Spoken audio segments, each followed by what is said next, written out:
Assalamualaikum warahmatullahi wabarakatuh. Izin memperkenalkan diri, nama saya Fitriah Nasiroyani dengan NPM 22411133 dari kelas manajemen 22C.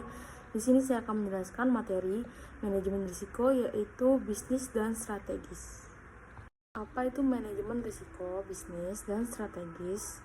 Manajemen risiko, bisnis, dan strategis merupakan proses pengidentifikasian, analisis, penilaian, pengendalian, dan mitigasi risiko yang berkaitan dengan aktivitas bisnis dan strategi perusahaan. Tujuan dari manajemen risiko adalah untuk melindungi nilai perusahaan, meminimalkan kerugian, dan meningkatkan peluang yang dapat memperkuat posisi persaingan perusahaan. Perbedaan manajemen risiko bisnis dan strategis terletak pada jenis risiko yang dikelola dan tujuan dari manajemen risiko.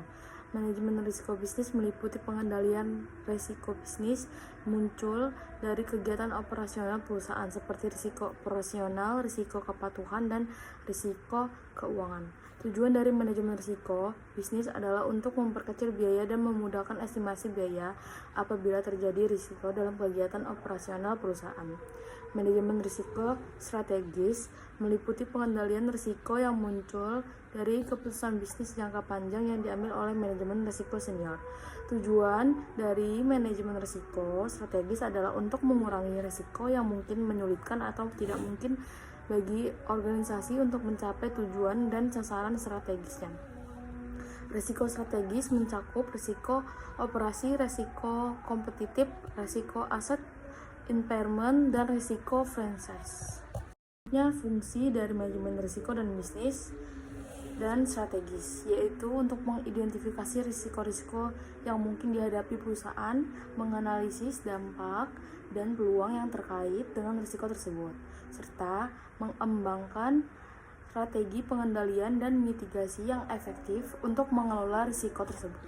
Ada macam-macam risiko bisnis dan strategis, yaitu meliputi risiko finansial, operasional, reputasi, hukum, teknologi, dan lain sebagainya. Indikator penting dalam manajemen risiko adalah Key Risk Indicators atau KRI yang digunakan untuk mengukur tingkat risiko dan memberikan peringatan dini terhadap potensi risiko yang akan terjadi.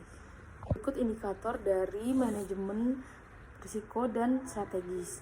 Ada yang pertama ada Key Risk Indicators, yang kedua Logging Indicators, indikator yang menunjukkan kinerja risiko di masa lalu atau historis. Contohnya adalah jumlah kerugian keuangan yang disebabkan oleh risiko operasional dalam 6 bulan terakhir. Yang ketiga ada Leading Indicators, yaitu indikator yang mengukur potensi risiko di masa depan berdasarkan tren atau pola tertentu. Contohnya adalah peningkatan klaim penggantian asuransi sebelum terjadinya bencana alam. Dan yang keempat ada Risk Heat Maps, yaitu visualisasi dari tingkat risiko pada organisasi atau proyek tertentu.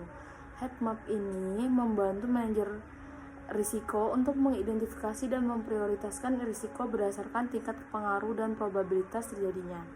Dan yang terakhir ada Risk Appetite Frameworks, yaitu panduan atau batasan yang ditetapkan oleh manajer risiko untuk mengukur tingkat risiko yang dapat diterima oleh organisasi. Framework ini membantu organisasi dalam menetapkan strategi manajemen risiko yang sesuai dengan tujuan bisnis mereka.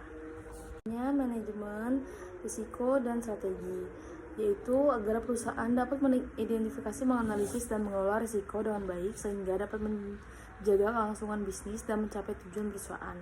Hal yang harus diperhatikan dalam manajemen risiko adalah keberlangsungan evaluasi dan pemantauan risiko yang secara berkala, keterlibatan seluruh pihak terkait dalam proses manajemen risiko, serta kesiapan perusahaan dalam menghadapi risiko yang mungkin terjadi. Kesimpulannya, dengan demikian dapat disimpulkan bahwa manajemen risiko bisnis dan strategis merupakan bagian penting dari strategi perusahaan dalam mengelola risiko yang mungkin terjadi, melindungi nilai perusahaan, dan meningkatkan peluang yang dapat membantu perusahaan untuk mencapai tujuan bersama. Yang dapat saya sampaikan, mohon maaf bila ada salah kata. Saya akhiri. Wassalamualaikum warahmatullahi wabarakatuh.